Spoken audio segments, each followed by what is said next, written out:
Swift.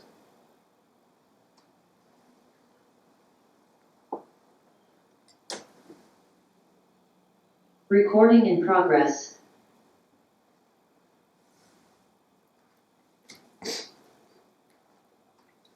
Well, good morning and good evening. In the Zendo we have Alex, Griffin, Mavanwi and myself. And on Zoom we have Scott, Emmy, Kai and Mark. So welcome.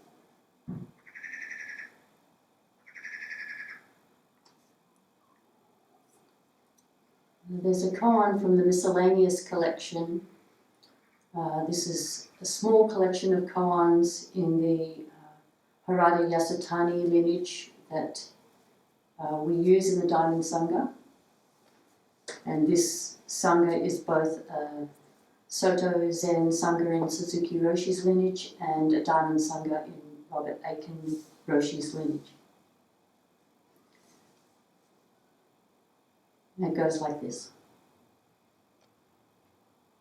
In the sea of Isi, 10,000 feet down, there lies a single stone. I wish to pick up that stone without wetting my hands. The stone has 3 lines. The top line is a signature. The left line says, cannot get wet. The right line says, cannot get dry.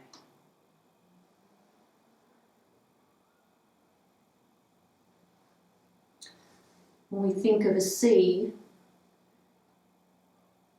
we think of something very vast, very large. The sea is not a pond. The sea is vast,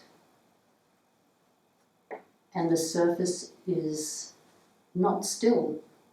The surface of a sea moves, it has waves.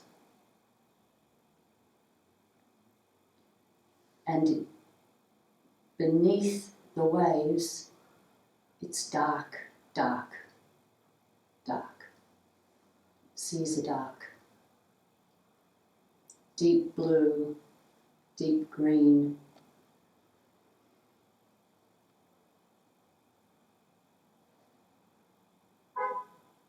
With clouds above, sometimes storm clouds. So the Sea of Isi is everywhere. It is vast and it is dark.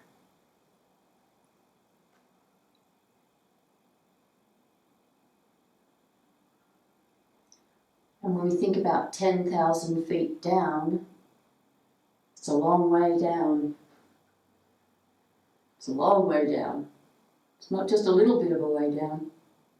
10,000 feet down is a long way down. It's very dark, 10,000 feet down.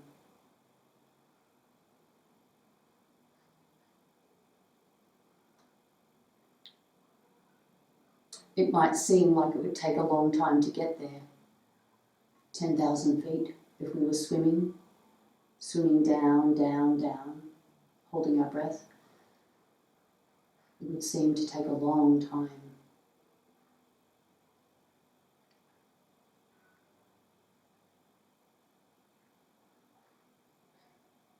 And it would probably feel scary to be that far down in the dark, alone in the dark. Beneath the waves, beneath the noise, away from the noise, in the silence, deep down in the silence. It would be scary. It is scary.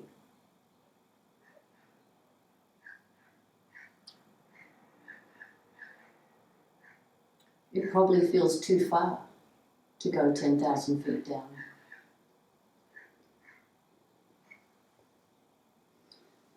And there, 10,000 feet down, on the bottom, is a stone. It's not a rock, and it's not a pebble, it's a stone. And I think many of us, when we think of stones, think of something smooth like a river stone. That's how I imagine it. I imagine a sort of a river stone that's sort of tan in colour, so lighter than the darkness, lighter than the bottom of the ocean, which would be sort of silty and murky and mysterious. But this stone would sit there. So oval stone sitting there. And this stone sitting there is not perturbed by anything in the ocean. It's not perturbed by the waves up above. It's not perturbed by the darkness. The rock is neither wet nor dry. The surface of the rock, you might say, is wet, but inside the rock is dry. So the rock, you could say, is neither wet nor dry. The stone, not the rock, the stone. The stone is neither wet nor dry. And there it sits at the bottom of the ocean. In my mind, I see it with a little glow almost, like it's visible. It's visible there, 10,000 feet down.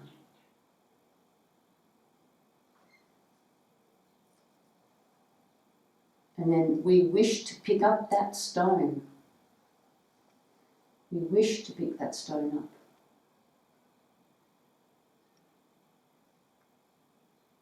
We aspire to wake up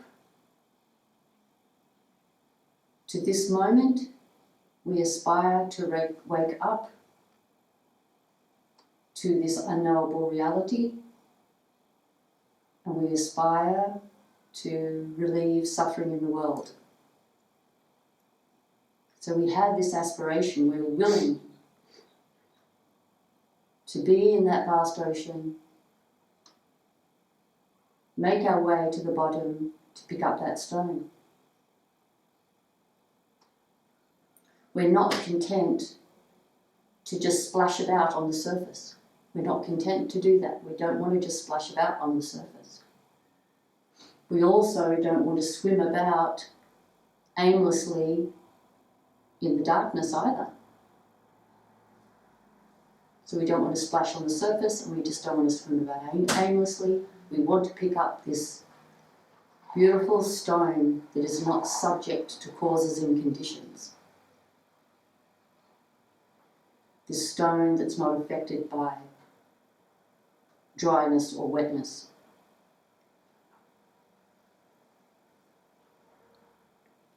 But we also want to pick it up without wetting our hands, which is very human of us. We don't want to wet our hands. We want to do it, but we don't want to get wet. Wetness is a metaphor often in the Zen tradition for form, for tears that roll down our cheeks, for troubles, for difficulty, for the passage of time, for the passage of decay and growth. And with wetness comes difficulty. With wetness comes difficulty. With wetness comes troubles. So we want to pick up the stone, but we kind of don't want the troubles.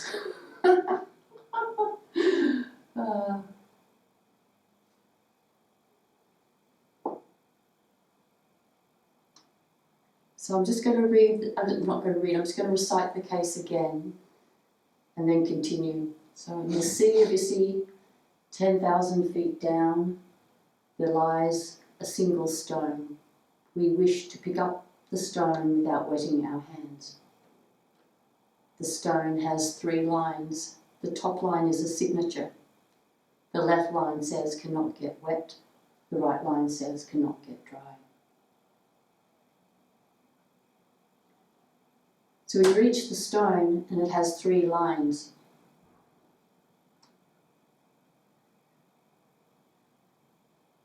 At this point, I think we can shift from the stone as an object to the stone as ourselves.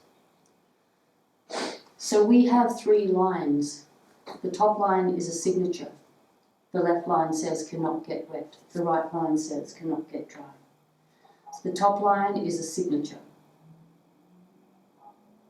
And I think we're most familiar with signatures for writing our signature. We do that to verify that we are who we say we are. That's why we do it. When you write a check, you sign it, this is me.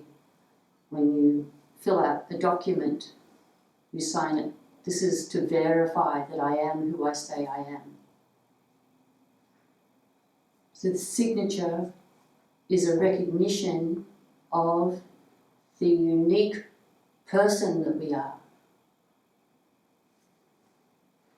The way in which we particularly appear in the world. And we should all love our signatures. We should love our physical signatures. I love my signature. We should all love our signatures. And we should also love ourselves as our unique expression of Buddha nature.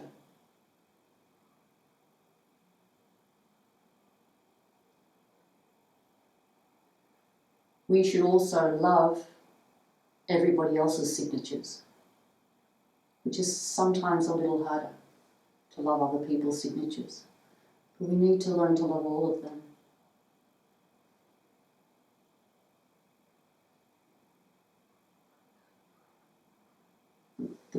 The footprint of a spider, that's its signature.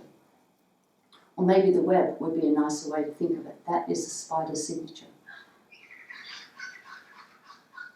But the kangaroo's paw prints in the mud, that's its signature. So we should need to learn to love all the signatures of the world.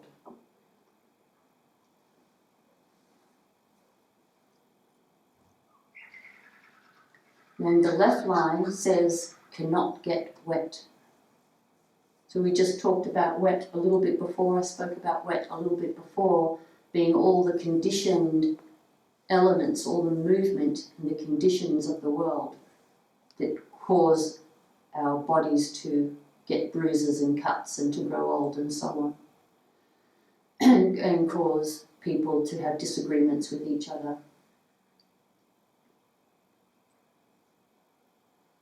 But the left line says, cannot get wet.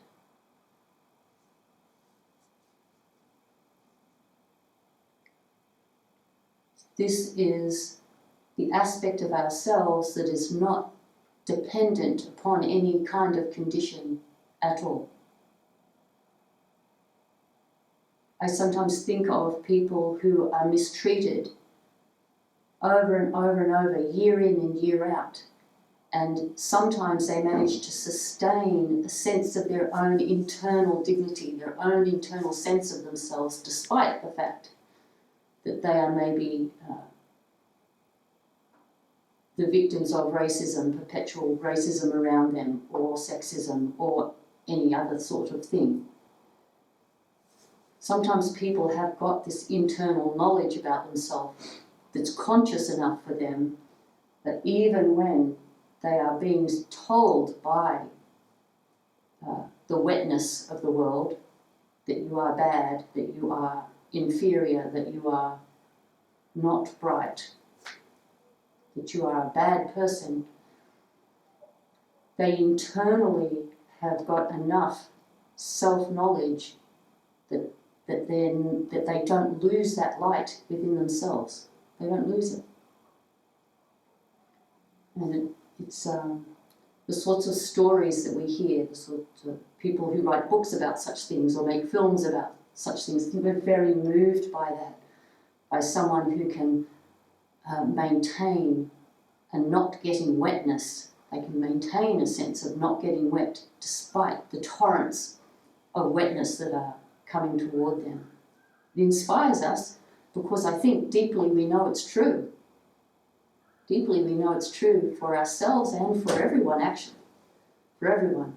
That takes us a little longer to really appreciate the truth of that.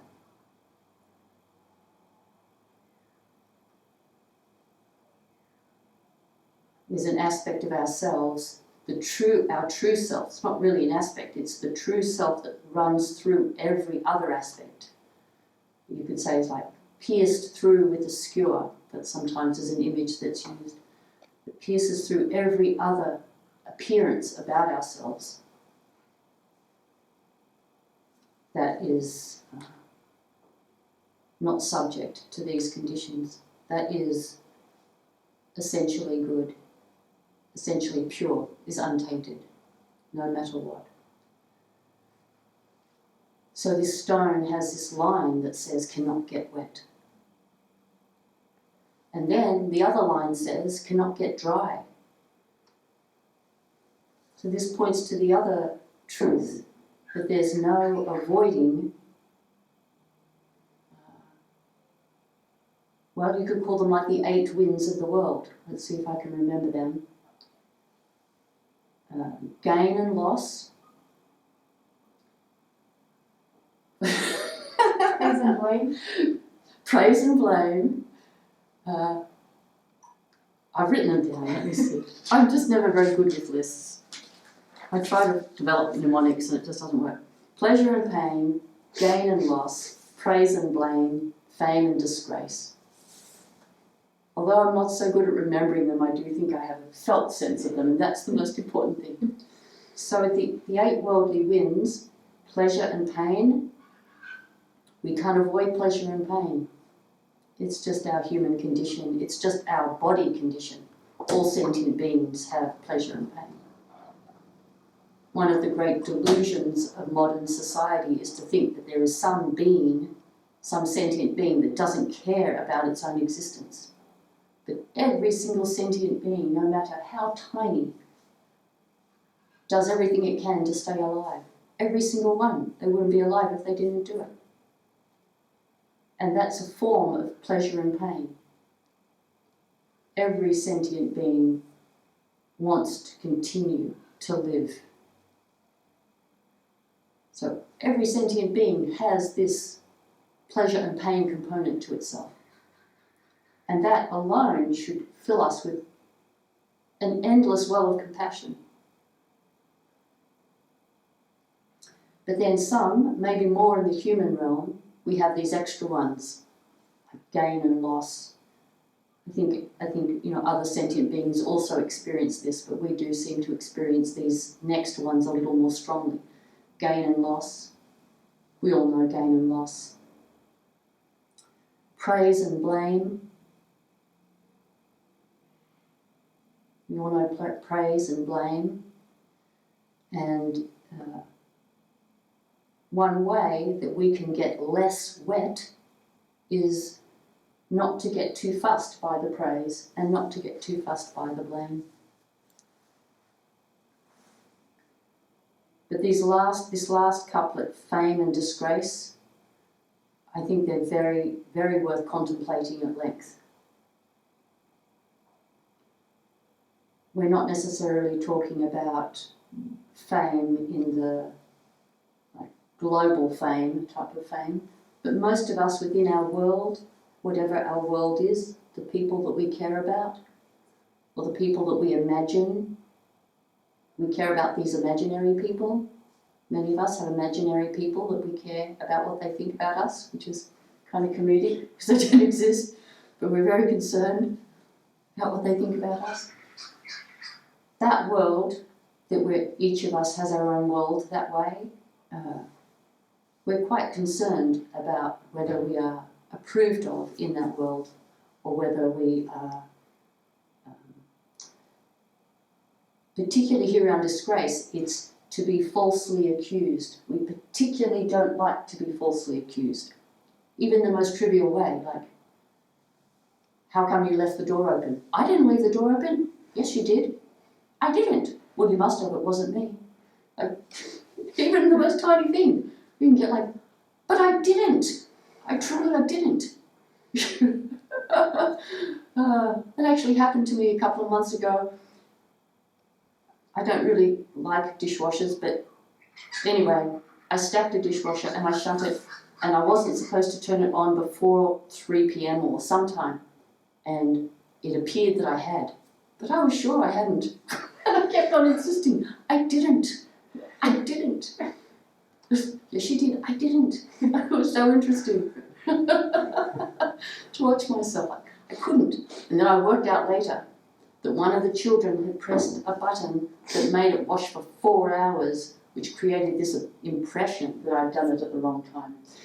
I felt quite, I didn't bother telling anybody because I thought about these 8 worldly truths. I don't need to say, haha, see, it wasn't me, it was the kids. I had enough self-discipline to just go, I'll just eat that blame, I'll just take that disgrace of having put the dishwasher on outside the times that are cheaper. I'll just take that one. So it's often just little forms of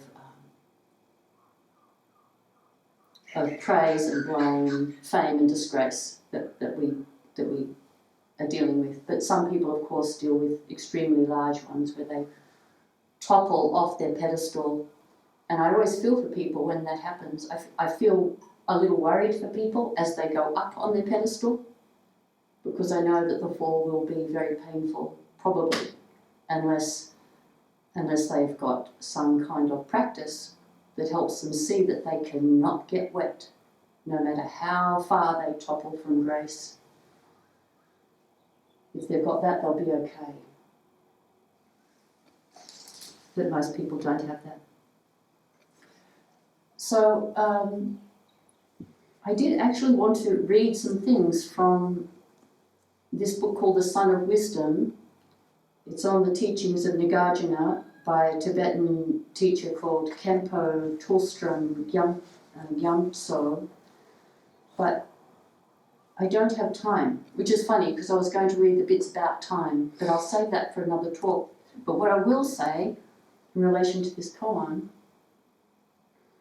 is this 10,000 feet down to the stone takes no time. It takes us no time to pick up that stone.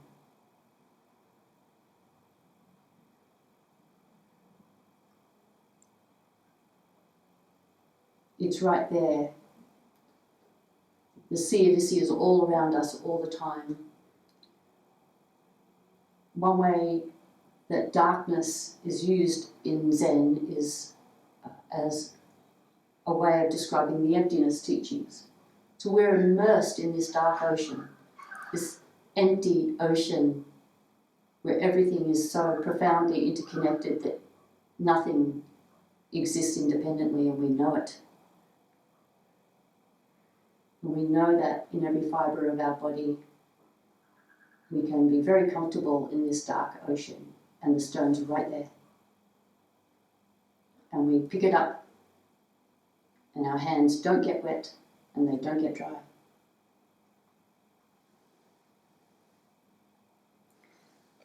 And I noticed when I was reading this book that I'd written in pencil something at the bottom, and I think it must be from my teacher, Kokyo Henkel Osho.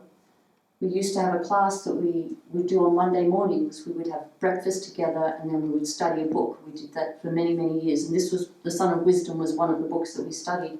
And I noticed in pencil I'd written at the end of the chapter on time, reality is the intersection between mere appearances and emptiness.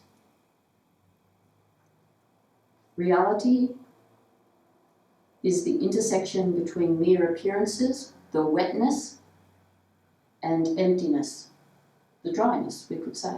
We could call it that. That's where reality is, at the intersection.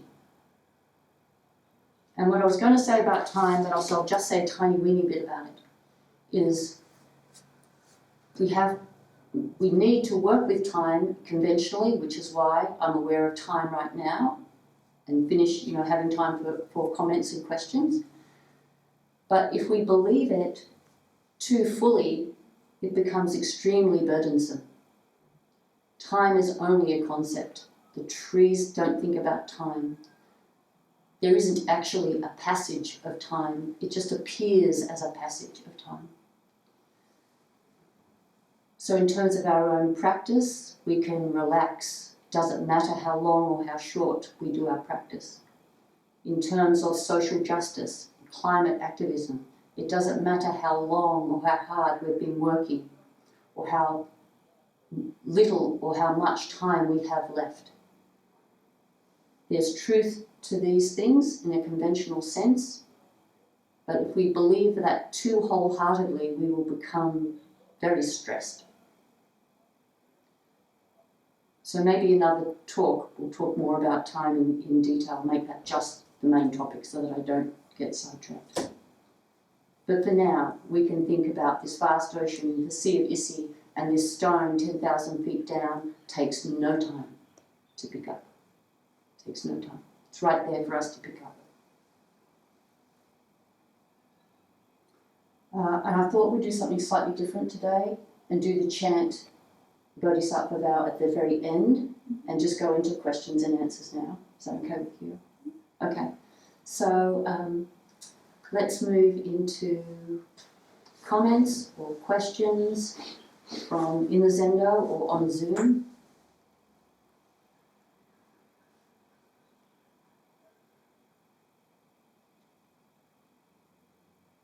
Don't be shy. Lavani?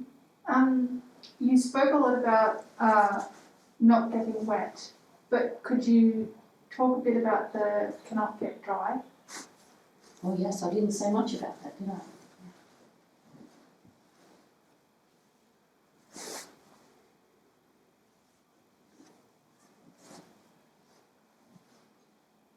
Maybe one way to think about cannot get dry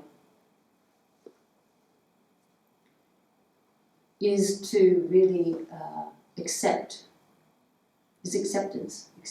of the messiness of life. We're drenched in the world that we move in. You know. We walk inside this world, and we wouldn't want to not get drenched by the rain, I don't think. We wouldn't want to be separate from the suffering of the world. You know, sometimes we can hear people say, like, thank God that didn't happen to me. And I appreciate that we can be relieved that something bad didn't happen to us, of course. That's only natural. But it did happen to us. It just happened to us in a different manifestation. So we wouldn't want to be dry while everybody else is wet. We want to be wet together. Wet together, but essentially dry. That's why the stone is so beautiful. Because the stone, even though it's in this vast body of water, it's just only kind of superficially wet. It's not wet inside, like its true nature is not wet, but its surface is. And I want to be wet like that with everybody. Did you have anything you wanted to add to that? I think I struggle a lot with finding the balance between those two. Being able to be with all of the wetness without aversion to it. Something I've been noticing a lot in my practice. I sort of don't want to feel all those things. I sort of have this little voice in my head being like, you should be done with this. Like, this shouldn't bother you anymore. Rather than actually just letting it come forth and sort of let it pass through. So I mean, that's something I've been working with, and I have to keep reminding myself that, you know, I can't just always, just not just dry. I can't just live in that world. Yeah, and this is where maybe actually not getting caught up with time too much is helpful too. Because rather than having the thought, how come I still have these thoughts that are disturbing to me when I've been meditating for so long. That's to be a little too seduced by time. Like, okay, forget about that. Just right now, the thought is arising, whatever it is. The thought's arising. Hello. That's all.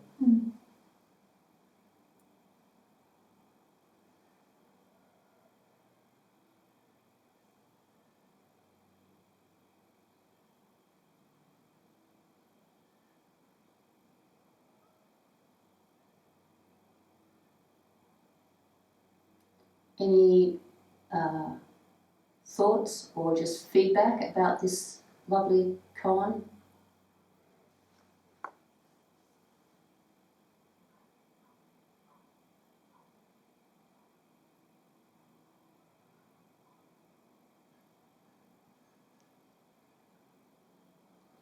Emmy? This is really strange, but the only natural thing in I've just moved and I don't have a lot of things, and I've got this stone with is it a pebble? But it's the weirdest thing, like, I was able to go to the beach about 6 months ago in between lockdowns, and hadn't been in a long time, and it was very difficult for me to go. And I felt like when I was there I needed something, like a safe object or something, so I picked up this stone. It just spoke to me. And it's got 3 lines in it. Yes. And the weird thing is that when we were able to go back to the Zendo in Sydney, I took it with me to hold because I felt like, again, I needed some anchor. And another weird thing about this stone is if I hold it and it's very dry and it soaks up the moisture and then it takes time to dry again. Like, it's just seems very strange, this koan, in terms of the yeah, thank you, that's all. Could you just hold it up again for us to see? And Ripon, you want to lean forward? It's like a stone with 3 lines. Wow. Like that. That's so beautiful.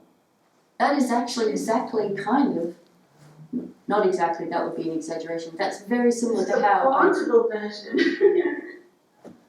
Say that again? It's just quite strange. Yeah.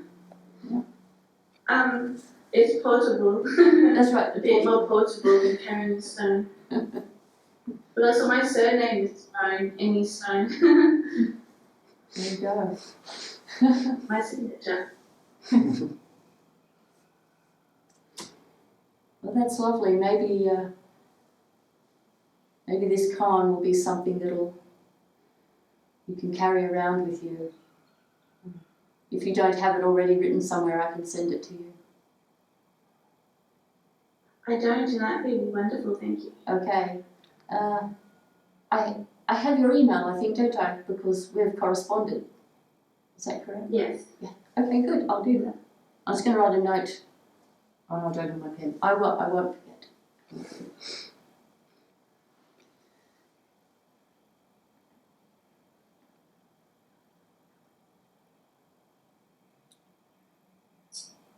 Hi Neti, this is Kai. Thank you so much for your talk. Okay. I really appreciate it. And thank you for everybody who's there and everywhere. I don't have much to say as usual about koans, but I do have a lot to say about stones. And I met a woman from Great Britain. She came over to Cape Cod for summer, and she just taught about the stories of stones and what they can share with you as instruments of healing and just any kind of spiritual practice. So I actually have a stone from the Cape that looks very similar to that, but it's a little smaller, and it has a leather strap on it that I wear, and it sits right over my heart. And so for about, it's been like 30, 40 years, I've been very aware of stones, so I'm hoping that this stone that you found will lead you to more exploration of what they have to say. Thank you. Thanks, Kai. All right, well, thank you all for being here, and we'll finish with our closing chant of the Bodhisattva vow. Oops. Beings are numberless, I vow to save them. Delusions are inexhaustible, I vow to end them. Dharma gates are boundless, I vow to enter them. Buddha's way is unsurpassable, I vow to become it.